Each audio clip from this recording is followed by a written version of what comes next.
Can you still remember the feeling of strong legs carrying you without hesitation? That quiet confidence when rising from bed, when walking down a flight of stairs, or when stepping out into the garden barefoot, just to feel the grass.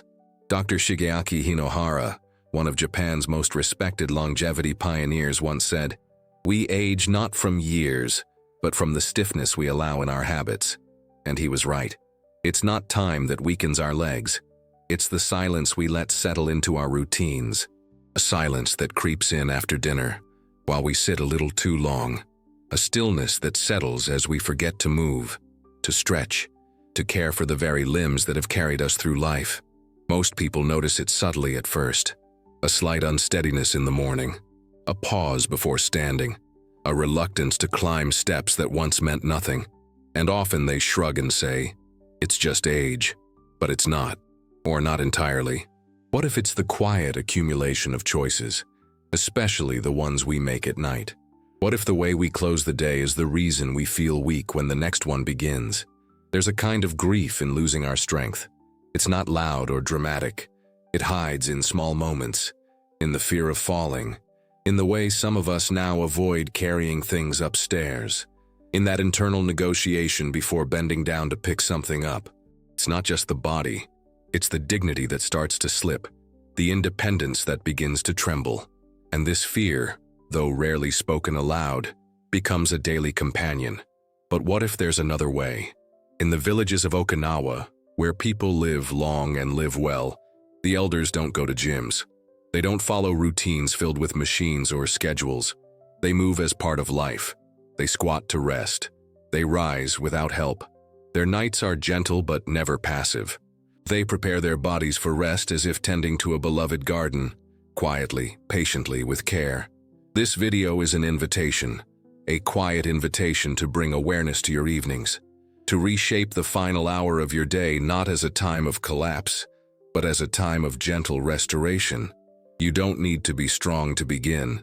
You just need to begin with kindness toward your body. In the next moments, I'll share with you 4 powerful micro-habits, simple, safe, and respectful, that you can do before bed to nourish the strength in your legs. No equipment, no pressure, just small rituals that reconnect you with your body and slowly awaken your legs again. Because you deserve to wake up with strength. You deserve to move with safety. And above all, you deserve to keep your freedom, one peaceful night at a time. There's a moment, often unnoticed, when the body starts to quiet down after dinner. The dishes are done, the lights dimmed, and the television hums softly in the background. It feels like rest. It feels deserved. But over time, that stillness becomes something else. It becomes shutdown, not just of the mind, but of the legs, the very foundation of our independence. When we sit for long periods, especially in the evening, something subtle happens beneath the surface. Blood flow to the lower limbs slows. The tiny signals that travel between the brain and the muscles, the ones that say, "I'm here, I'm ready, I can move," begin to fade. And when this becomes a pattern, night after night, the muscles start to forget. Not forever, but just enough to make mornings harder. Science has a name for this: muscle disuse. It's not atrophy. Not yet. It's softer than that. A quiet turning off of systems that once fired automatically. Like a lamp unplugged but still standing in the corner, the body becomes passive. And the next day, when you try to move, when you push yourself up from bed or take those first few steps, the legs respond slowly, stiffly, as if waking from a deep sleep they didn't prepare for. Most people don't notice this decline at first. They assume it's inevitable, but it isn't. The real culprit isn't age. It's the lack of intentional movement before rest. Not exercise, not strain. Just small signals to remind the legs they are still needed, still useful, still alive.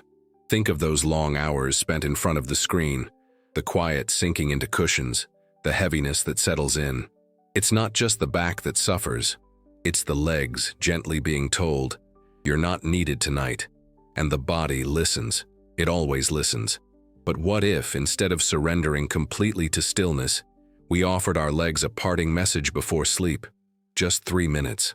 3 quiet minutes of slow heel raises while seated. Gentle knee extensions, one leg at a time. A soft forward bend while holding onto the sink before brushing your teeth. Nothing demanding, just reminders. Because the truth is this: your legs don't turn off when you sleep. They remember what you did before the lights went out. They remember if you cared. And in the morning they will respond accordingly, either with stiffness and struggle or with readiness and strength. Your legs don't power off. They mirror your final movements of the day. Let those movements be soft, be mindful, be present.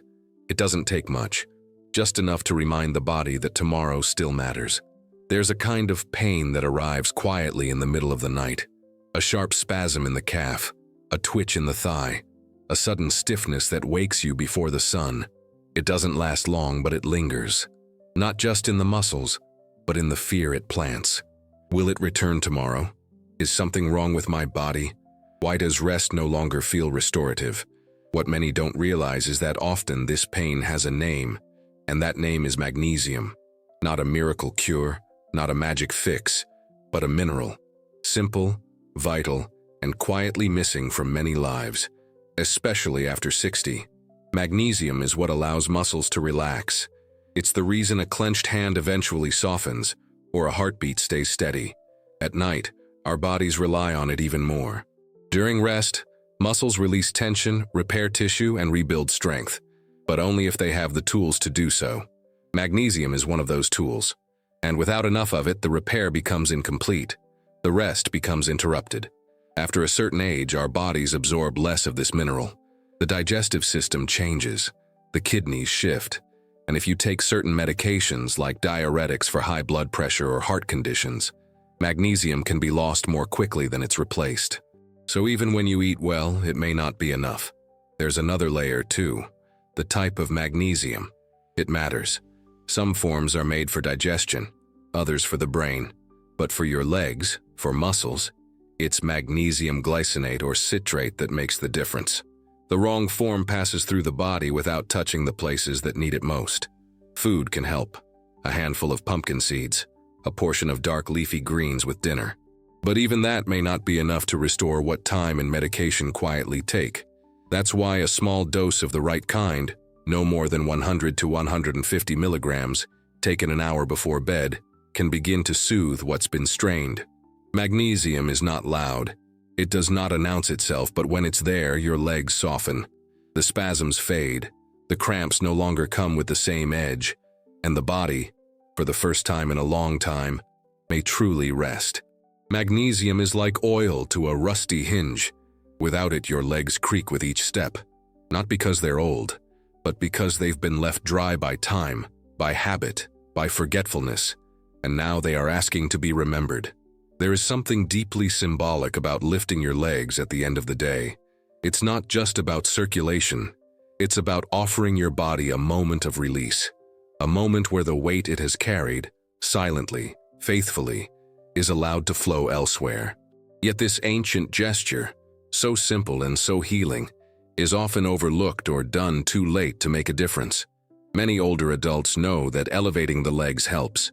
They've heard it said by doctors, friends, or perhaps felt relief after a long day of walking.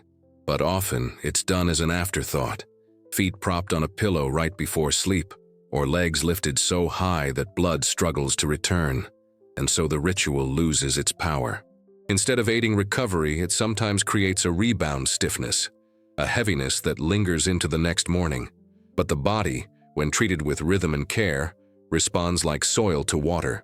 Science shows that elevating the legs 1 to 2 hours before sleep, or 20 to 30 minutes, gently above heart level, supports the veins in returning blood upward. This quiet shift reduces swelling, eases pressure, and prepares the lower limbs to rest in a state of ease, not strain. It is not dramatic. It doesn't need to be. A folded blanket beneath the calves, a few cushions under the knees while you lie back and breathe. The heart beats a little more freely. The legs begin to feel lighter, as if gravity for once is not something to resist but something that helps. And within that elevation there is room for movement, not exercise but care. Soft ankle rotations, slow circles with the feet. A quiet message to the blood, to the lymph, to the tissues. We are still here. We are still listening. We are still healing. To lift your legs at night is to let gravity help restore what time slowly takes. It is an act not of resistance, but of permission, of letting go, of allowing the body to return to balance in the most gentle way. And maybe more than that, it's a moment of reflection, a ritual passed from the wisdom of nurses, grandmothers, and quiet evenings spent alone. A ritual not just for health, but for presence. A way to end the day with your legs above the noise of the world, if only for a while. Before we move on, let me pause for just a moment. If any part of this has made you reflect, perhaps on how your body feels at night, or how your legs have been asking for more care than they receive, I've left something for you in the pinned comment below. It's quiet, simple, and might just be the gentle nudge your evening needs. When this video ends, take a look. It could be the beginning of a softer night and a stronger morning. Evening comes, and with it, a quiet slowing down. The sky darkens, the house settles. There's something tender about this part of the day. After the noise and movement, many of us crave lightness. A simple meal, nothing too heavy, just enough to feel calm before bed.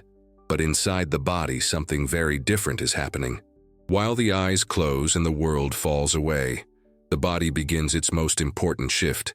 It starts to repair, to restore, to build back what the day has worn down. Muscles in particular need this time. The legs, which have carried us, supported every step, every effort. They especially depend on these nighttime hours to recover. And yet, for many older adults, the body goes into this healing window with nothing in its hands. This happens quietly, almost invisibly. Dinner becomes smaller as the years go on. Appetite changes. Some feel a bit of discomfort when eating later in the day. Others simply fall into the habit of having just fruit, a cracker, or a bowl of soup. It feels lighter, easier, but it's also leaving the body unfed at the exact moment it needs support the most. There's something that isn't often spoken of. As we age, the body becomes less efficient at using protein. The same amount that once built strong muscle now does only part of the job. It's as if the body hears the message, but the signal gets weaker. That's why the timing of protein matters even more than before. Not just how much, but when. Because without the right building blocks at the right time, the body can't do its nightly repair. It wants to, but it can't. Leg muscles in particular are vulnerable. They're large, they use more energy, and they lose mass more quickly when undernourished. For someone in their 70s or 80s, a stretch of just a few days with insufficient protein at night can make morning stiffness worse. It can slow recovery from simple activity. It can even increase the risk of falls, and no one connects it to what was or wasn't on the dinner plate. This doesn't mean large meals or heavy eating before bed. That's not necessary. What the body is asking for is something small, intentional, and rich in the amino acids that support muscle repair, especially leucine. A single boiled egg, half a cup of Greek yogurt, a tablespoon of peanut butter on a piece of toast, even a few spoonfuls of soft cheese. These are not feasts. They are signals, quiet reminders to the body that its work is still valued. These moments before sleep are often lonely. A quiet kitchen, a single plate. But there's dignity in preparing something for yourself. A small act of care, not because you're hungry, but because your legs, your strength, your balance still matter, because they are still carrying you, and they deserve to be fed. When we feed our muscles before sleep, we are not indulging. We are respecting the work that happens in the dark, the healing that has no audience, the effort that shows up the next morning, when you rise with more steadiness, more certainty, more ease. That is the quiet power of protein at night. Not a supplement, not a trend. Just a choice, a habit of care. A way of saying, I'm still here. I'm still building, even when no one is watching. There's a quiet truth many overlook. The end of the day speaks to the beginning of the next. Not with noise, not with effort, but with the softness of intention. In the silence of twilight, when the world slows and the body longs for rest, we are offered a choice. To let the day simply fade, or to close it with care. And for those whose legs no longer respond as they once did, for those who feel the strain of standing, the hesitation at the stairs, the fear of falling. That choice is not small. It is everything. Dr. Shigeaki Hinohara once said, "We stay young not by doing more, but by doing what matters consistently." These are not just words, they are a way of living, a rhythm of attention that becomes strength over time. Because what matters most is rarely urgent. It doesn't shout, it waits quietly in the background, like your legs resting under a blanket, hoping not to be forgotten. In the blue zones, places like Okinawa where people live long and well, this rhythm is woven into daily life. There, elders don't exercise the way we understand it. They don't count repetitions or track performance. They move because life invites them to. They bend down to prepare food. They walk to visit a neighbor. They squat to rest. And in the evening, they prepare for sleep not by shutting down, but by honoring the body that served them once again. The wisdom they carry isn't complicated. It's built on the understanding that strength is not preserved by chance, but by ritual. That mobility doesn't vanish overnight, but erodes quietly when we stop tending to it. And so, they continue to move, to nourish, to rest intentionally. They don't prepare their bodies to fight age. They prepare their evenings to welcome the next day. In our culture, we often treat aging like a battle, a series of losses to manage. We speak of decline, of limitation, of what no longer works. But there's another way to see it. Aging can also be a time of refinement, of returning to what is essential, of removing what doesn't matter so what does can finally breathe. And one of those essentials is your legs, not for their shape or speed, but for what they represent: freedom, dignity, the quiet ability to walk to the bathroom at night without fear, to answer the door, to dance slowly with someone you love, to pick up something you dropped, not just because it's needed, but because you still can. These 4 rituals, simple, natural, and rooted in both science and ancestral wisdom, are not about discipline. They are about devotion. They fit within the lives of those who are tired, grieving, alone. They ask for no gym, no schedule, no strength you don't yet have. They begin with what is already within reach: a chair, a stretch, a spoonful of yogurt, a moment of stillness with your legs lifted and your thoughts quiet. It's easy to believe that change must be dramatic, but the body doesn't need drama. It needs attention. Small acts, repeated with gentleness, become the path back to strength.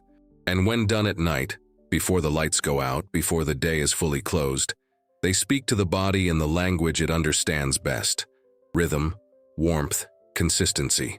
Tonight, as you prepare for bed, ask yourself not what you've lost, but what you can still give to yourself, to your body, to the legs that have carried you across decades of love, pain, work, and memory. They don't ask for perfection, only presence. Only a few minutes where they are remembered, stretched, nourished, and supported. You are not behind. You are not broken. There is still strength waiting to return, if gently invited. And the invitation begins not in the morning, but in the quiet moments before sleep. That is where freedom is rebuilt, not with noise or urgency, but with a hand placed gently on your own leg, saying without words, "I still believe in you." Before you go, pause for a moment and check the pinned comment. It holds something quietly important, just for you.